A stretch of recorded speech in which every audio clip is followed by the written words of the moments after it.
الحمد لله الكثير والصلاة والسلام على السميع البصير وعلى آله وأصحابه وأزواجه وعلماء أهل السنة أجمعين. أما بعد فأعوذ بالله من الشيطان الرجيم. بسم اللہ الرحمن الرحیم. پڑھیے گا. الصلاۃ والسلام علیک یا رسول اللہ.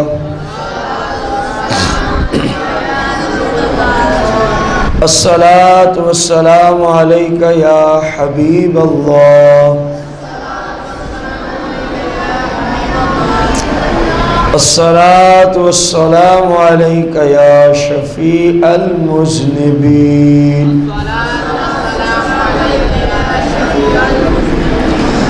الصلاۃ والسلام علیک یا سیدی یا رحمت للعالمین.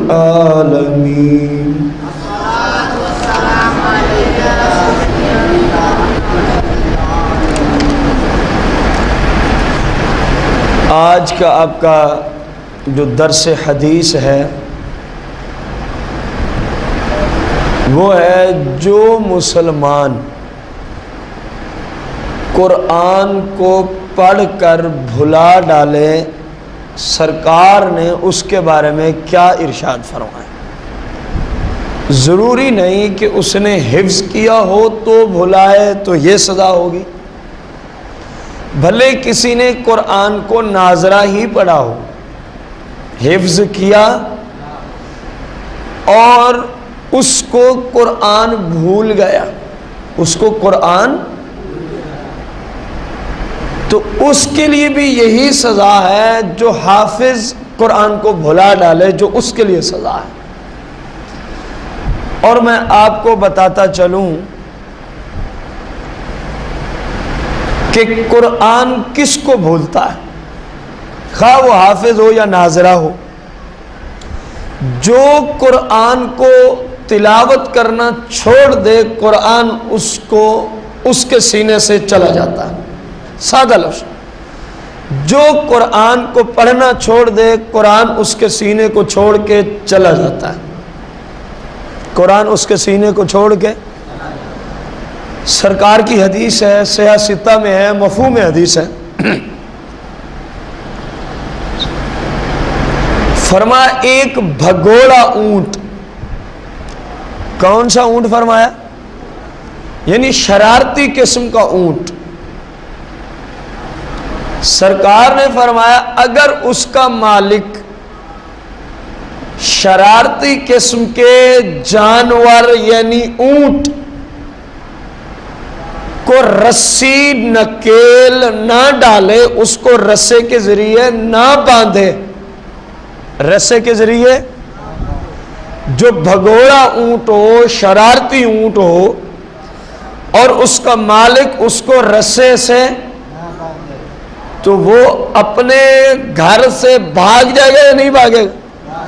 جو ہے ہی بھگوڑا، جو ہے شرارتی اونٹ.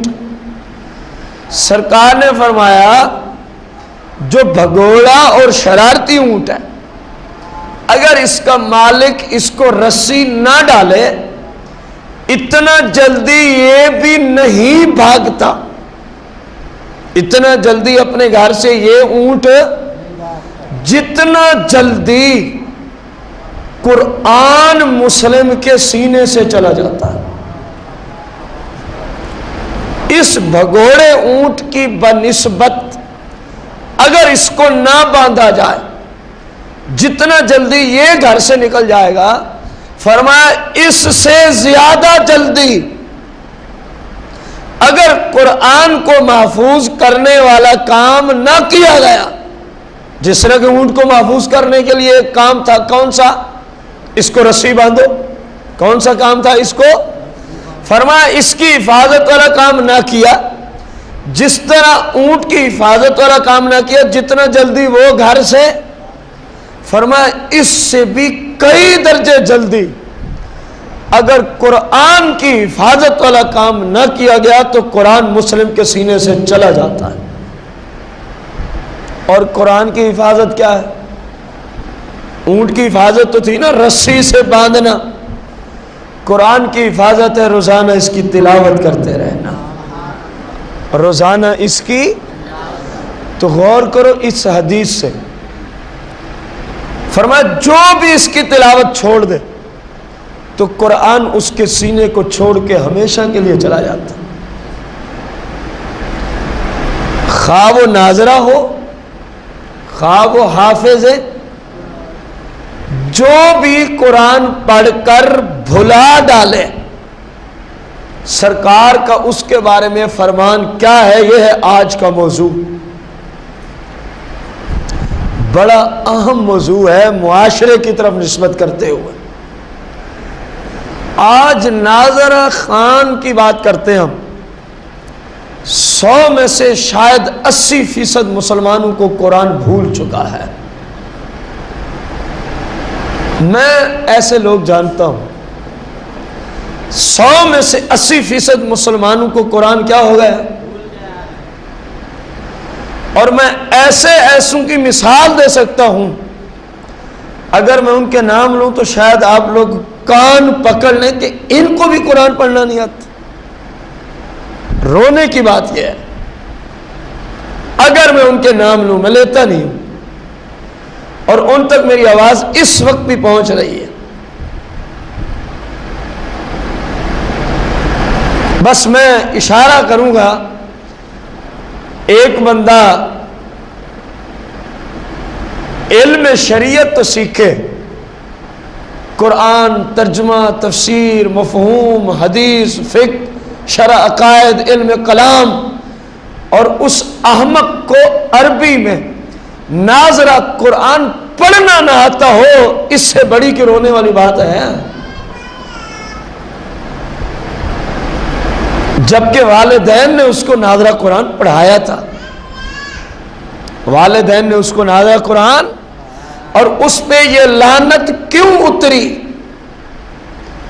آج اس کو وہ لوگوں کو کہہ رہا ہے میں ترجمہ تفسیر کا کورس کرتا ہوں یا کرتی ہوں. میں بڑی حکمت سے کلام کر رہا ہوں، کنایت سے، کیونکہ جو میری مراد ہے ان کو تو سمجھ آ ہی رہی ہے. لوگوں کو کہتے ہوئے اس کو شرم نہ آئی کہ میں کیا کورس کرتی ہوں یا کرتا ہوں؟ ترجمہ تفسیر. میں شریعت کورس کر رہی ہوں. ہم جناب ترجمہ پڑھتے ہیں، تفسیر پڑھتے ہیں، حدیث پڑھتے ہیں، فقہ پڑھتے ہیں، علم کلام پڑھتے ہیں. اور جب انہی سے سنا جائے قرآن ناظرہ تو ان کو قرآن بھول چکا ہے. ان کو قرآن اونچی بولے، ان کو ناظرہ قرآن پڑھنا آتا تو ایسے بندے کو ڈوب کے مر جانا چاہیے کہ نہیں مر جانا چاہیے؟ اونچی بول کے بتائیں انصاف سے. ادھر سے اپنے آپ کو معلمہ عالمہ کل کہلوائے گی. لعنت یہ پڑی ہے کہ قرآن دیکھ کے پڑھنا نہیں آتا. اس کو قرآن دیکھ کے پڑھنا، اس کا یہ مطلب نہیں کہ یہ پڑھے ہوئے ہی نہیں ہے. والدین نے ان کو قرآن پڑھایا، ان کے اساتذہ نے ان کو قرآن سکھایا، لیکن ان منحوسوں نے قرآن کی تلاوت ترک کر دی. قرآن کی تلاوت ان بے لگاموں نے، ان بے حصوں نے قرآن کی تلاوت کرنا چھوڑ دی. تو میں نے ابھی سے آ کے حدیث رکھی ہے نا، فرمایا اگر ایک بھگوڑے اونٹ کی حفاظت والا کام اس کو رسی نہ ڈالی جائے، اتنا جلدی مالک کو چھوڑ کے وہ بھی نہیں جاتا جتنا جلدی اگر قرآن کی تلاوت روزانہ نہ کی جائے، جتنا جلدی دل سے قرآن نکل جاتا ہے. قرآن روٹ جاتا ہے، ناراض ہو کے چلا جاتا ہے. پھر بندہ ساری زندگی روتا رہتا ہے کہ اس کو قرآن نہیں پڑھنا آتا. آپ اس پہ غور کریں گے تو ضرور آپ بھی مسلمان ہی ہیں یقیناً. ایک بندہ مسلمان ہو، ٹھنڈے دل سے میری بات سننی ہے، اور اس کو والدین قرآن بھی پڑھایا ہو، والدین قرآن بھی، اور اب اس کو قرآن پڑھنا نہ آتا ہو، اس سے بڑی کوئی بدبختی ہے؟ سوچیں، قرآن جیسی کتاب ایک مسلمان کو عربی میں پڑھنی نہیں آتی، مفہوم تو چلو مشکل تھے، جبکہ گھر والوں نے عربی میں پڑھنا سکھایا بھی ہے، ناظرہ قرآن ان کو پڑھایا بھی ہے۔ ان کی بدبختی کہ انہوں نے قرآن کی تلاوت کرنا کیا کیا، قرآن ان کے سینے سے روٹ کے چلا گیا۔ آج تو صرف اتنا افسوس ہے کہ ان کو قرآن پڑھنا نہیں آتا۔ ذرا تصور میں لیں، جب یہ قبر میں پہنچیں گے، جب یہ محشر کو آئیں گے، تو قرآن ان کے خلاف نہیں ہوگا؟ جہاں اپنی تلاوت کرنے والوں کی، جہاں اپنے آپ پہ جو قرآن پہ عمل کرے ان کے لیے سفارش کرنے آئے گا جنت کی، تو جنہوں نے اس کو پڑھ کے بھلا ڈالا ان کے لیے جہنم کی سفارش نہیں کرے گا۔ باقاعدہ مسلم کی حدیث ہے، صحیح مسلم کے اندر۔ اب وہ بہنیں، وہ بھائی غور کریں جن کو قرآن پڑھایا تو گیا تھا لیکن بعد میں بھول گئے، اپنے آپ سے پوچھیں کہ میں نے کتنا بڑا ظلم کیا ہے اپنے آپ پر، میں نے کتنا بڑا۔ سرکار مدینہ علیہ السلام کی حدیث مبارکہ، عن ابن عباس رضی اللہ عنہما قال قال رسول اللہ صلی اللہ علیہ وسلم ان الذي ليس في جوفه شيء من القرآن كالبيت الخارب رواہ الترمذی۔ غور کریں، ایک مکان ہو، کمرہ، کیا ہو؟ ایک کمرہ، کمرہ لے تاکہ مثال صحیح سمجھ آئے، مکان میں ممکن ہے سمجھ آئے۔ ایک کمرہ ہو جس کی بنیادیں بھی بڑی مضبوط، جس کی چاروں دیواریں بھی 15-16 فٹ کی اونچائی تک پہنچی ہوئی ہیں، لیکن اس کمرے کے اوپر چھت، اونچی بولو، کمرے کے اوپر چھت، اس کمرے کا کوئی فائدہ ہے گھر والوں کو؟ یار بولو تو صحیح، کیونکہ کمرے کا بنانے کا مقصد کیا ہوتا؟ بندہ دھوپ سے محفوظ ہو جائے، گرمی سردی سے محفوظ ہو جائے، اگر بارش ہو تو بندہ بارش سے، اور جس کمرے کی چھت ہی نہیں ہے، اوپر سے خالی ہے، بتائیں وہ بندہ گرمی سردی سے محفوظ ہو جائے گا؟ دھوپ سے محفوظ ہو سکتا ہے؟ اگر بارش آ رہی ہو تو اپنے آپ کو بارش سے بچا سکتا ہے؟ سنو، جس نے قرآن پڑھا نہیں یا پڑھ کے بھلا ڈالا ہے، وہ اپنی قسمت پہ جا کے گھر روئے اور اپنے آپ کو سمجھا کہ کسی ٹیچر کے سپرد کر دے، بھلے اس کی عمر 70 سال ہو چکی ہو۔ سرکار کی حدیث سنو، فرمایا وہ مسلمان، قال رسول اللہ صلی اللہ علیہ وسلم، سرکار کا فرمان، فرمایا ان الذی لیس فی جوفہ شیء من القرآن، فرمایا وہ میری امت کا مسلمان شخص، خواہ مرد ہو یا عورت، کہ جس کو قرآن پڑھنا نہیں آتا، جس کو قرآن پڑھنا، سرکار نے فرمایا کل بیت الخارب، وہ مسلمان اس مکان جیسا، اس کمرے جیسا ہے جس کمرے کی چھت نہیں ہوتی، جس کمرے کی، تو جس کی چھت نہ ہو وہ کمرہ بندے کے کام کا۔ فرمایا جس کو قرآن نہیں پڑھنا آتا وہ اس جیسا ہے، جس طرح وہ کمرہ کسی کھاتے میں نہیں ہے، اسی طرح یہ مسلمان بھی کسی، کتنی بڑی بات۔ فرمایا جس کو قرآن آتا ہی نہیں، خواہ وہ پڑھا نہیں یا پڑھنے کے بعد تلاوت نہیں کی اور قرآن روٹ کے اس سے، آج آپ کا بھائی آپ سے روٹھ جائے تو آپ کو رونا آ جاتا ہے، میرا بھائی ہے، خونی رشتہ ہے، مجھ سے روٹھ گیا، ناراض ہو گیا۔ بیوی ناراض ہو جائے تو چین و سکون برباد ہو جاتا ہے آپ لوگوں کا، والدین ناراض ہو جائیں تو چین و سکون چلا جاتا ہے۔ بھائی کبھی یہ سوچا ہے یہ سارے لوگ صرف دنیا تک ہے، اور جس سے قرآن ناراض ہو کے چلا جائے اس بندے کے پلے کیا رہ گیا؟ اس کے گھر کیا پڑا ہے؟ وہ تو برباد ہو گئے۔ اور سرکار فرما رہے ہیں وہ اس کمرے کی طرح ہے جس کمرے کی چھت جس کو قرآن نہیں آتا۔